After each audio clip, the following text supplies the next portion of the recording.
नमस्कार दोस्तों, कैसे हैं आप सभी लोग।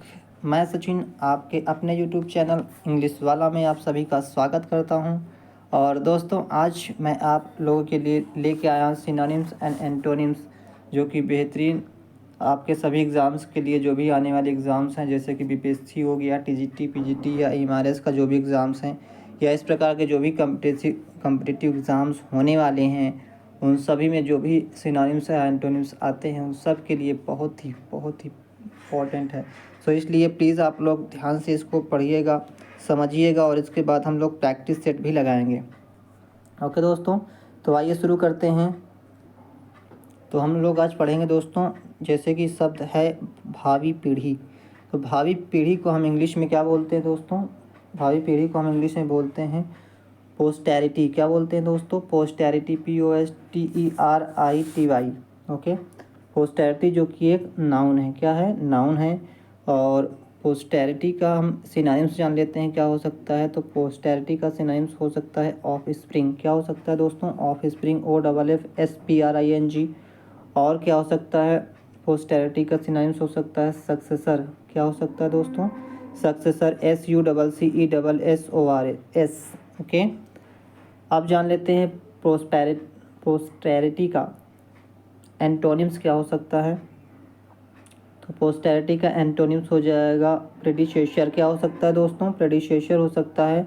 स्पेलिंग क्या है? PREDECESSOR।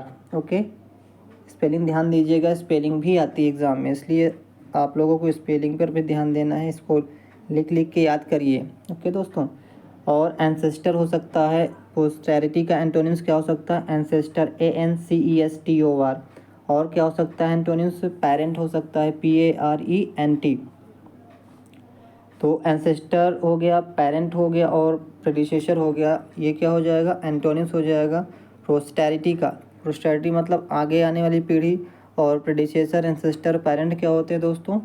ये जो हमारे पूर्वज होते हैं उनको बोलते हैं प्रेडिसेसर, एंसेस्टर और पेरेंट। ओके, जैसे कि आपके पेरेंट होंगे वो आपके पूर्वज होंगे, एंसेस्टर और प्रेडिसेसर भी इसी प्रकार से।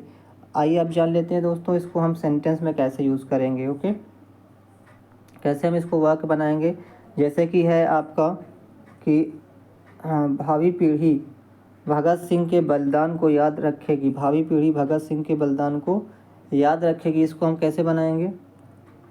Posterity will remember the sacrifice of Bhagat Singh. Posterity will remember the sacrifice of Bhagat Singh। तो इस प्रकार से हम पोस्टैरिटी को यूज़ करेंगे। इसी प्रकार से दोस्तों आप लोग भी और भी सेंटेंस बना सकते हैं, ताकि पोस्टैरिटी और पोस्टैरिटी का जो सिनोनिम्स है वो आपको अच्छी तरह से समझ में आ जाए, याद हो जाए। जब तक समझ में नहीं आता तब तक याद नहीं होता। तो पोस्टैरिटी की जगह हम क्या लिख सकते हैं? सक्सेसर भी लिख सकते हैं। इसी को हम बना सकते हैं successor will remember the sacrifice of Bhagat Singh. या फिर हम ऑफ स्प्रिंग, हमने सिनोनिम्स पढ़ा है प्रोस्पेरिटी का, तो हम बोल सकते हैं offspring will remember the sacrifice of Bhagat Singh. अब आइए जानते हैं नेक्स्ट वर्ड। नेक्स्ट वर्ड है हमारा तुच्छ। क्या है? तुच्छ को हम इंग्लिश में क्या बोलते हैं दोस्तों? मीगर बोलते हैं, MEAGRE। क्या स्पेलिंग है?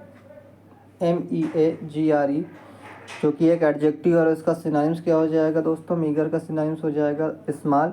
और क्या हो सकता है? Negligible, NEGLIGIBLE।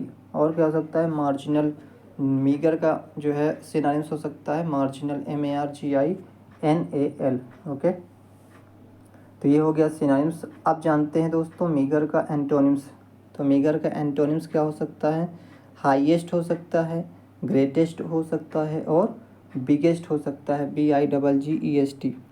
मीगर मतलब तुच्छ या छोटा हो कह सकते हैं, तो इसका उल्टा क्या हो जाएगा? हाईएस्ट, ग्रेटेस्ट और बिगेस्ट, बड़ा। अब हम जानते हैं इसको हम इस सेंटेंस में कैसे यूज़ करेंगे। जैसे कि अभी हाल ही में ये न्यूज़ में आया था कि जो है भारत ने श्रीलंका को 55 रन के तुच्छ स्कोर पर रन आउट कर दिया। क्या कर दिया? रन आउट कर दिया। कितने रन पे? 55 रन के तुच्छ स्कोर पर रन आउट कर दिया। यानी श्रीलंका ने कितने रन? 55 रन बनाकर आउट हो गई। तो इसको इंग्लिश में क्या बोलेंगे दोस्तों? India bowled Sri Lanka out. Bowled out को हम इस प्रकार से लिखेंगे, बोल्ड आउट एक साथ नहीं लिखेंगे, bowled out Sri Lanka out, bowled Sri Lanka out for meagre total of 55। Means कि भारत ने श्रीलंका को 55 रन के तुच्छ स्कोर से, मीगर का मतलब तुच्छ स्कोर से रन आउट कर दिया।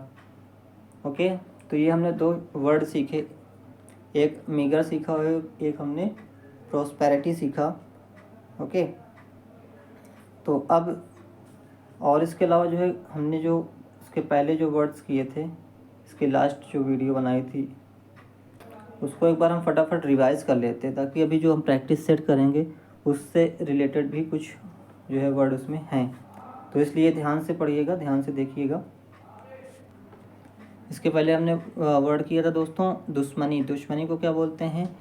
एनमिटी बोलते हैं, एनमिटी ENMITY, जो कि क्या है? एक नाउन है।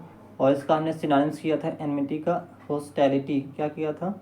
हॉस्टैलिटी का मतलब भी होता है एनमिटी, HOSTALITY। ओके, और एनमिटी को हम एनिमोसिटी भी बोलते हैं। क्या बोलते हैं? एनिमोसिटी ANIMOSITY, और हेट्रेड भी बोलते हैं। और अगर इसका एंटोनिम्स की बात करें तो एनमिटी का एंटोनिम्स क्या हो जाएगा दोस्तों? फ्रेंडशिप, गुडविल और एमिटी हो जाएगा। सेंटेंस हमने बनाया था कि बीजेपी ने कहा कि पार्टी की नीतीश कुमार से कोई निजी दुश्मनी नहीं है। इंग्लिश में क्या था इसका? The BJP said that party did not have personal enmity with Nitish Kumar. तो ये हो गया एनमिटी का। अब आइए चलते हैं नेक्स्ट जो वर्ड था, नेक्स्ट वर्ड था हमारा तुक मिजाज। तुक मिजाज को इंग्लिश में क्या बोलते हैं दोस्तों? टेम्परामेंटल। क्या बोलते हैं? टेम्परामेंटल। और टेम्परामेंटल का जो है सिनोनिम्स हमने किया है इमोशनल, टची, सेंसिटिव, पैशनेट। क्या है? इमोशनल, टची, TOUCHY, टची, सेंसिटिव और पैशनेट। एंटोनिम्स हमने किया है। एंटोनिम्स क्या है दोस्तों? एंटोनिम्स है डिपेंडेबल, इजी गोइंग और सेंसिबल।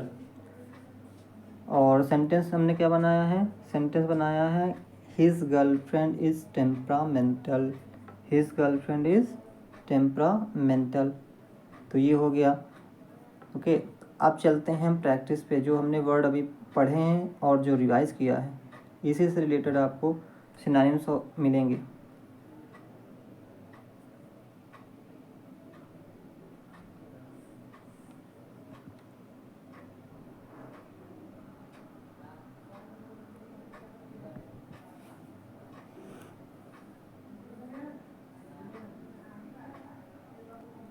तो ये है दोस्तों आपका सिनोनिम्स मैच 10 सिनोनिम्स। जैसे कि इसमें आपको दिया गया है मीगर का जो है सिनोनिम्स आपको बताना है, प्रॉस्पेरिटी का सिनोनिम्स बताना है, टेम्परामेंटल का और एनमिटी का। ये 4 हमने दिए हैं, तो ये केवल 4 ही आज करने हैं। तो अब बताइए दोस्तों कि मीगर का जो करेक्ट सिनोनिम्स है वो क्या हो सकता है? क्या सक्सेसर होगा, स्मॉल होगा, हॉस्टैलिटी होगा, या फिर नीचे लिखा हुआ है टची?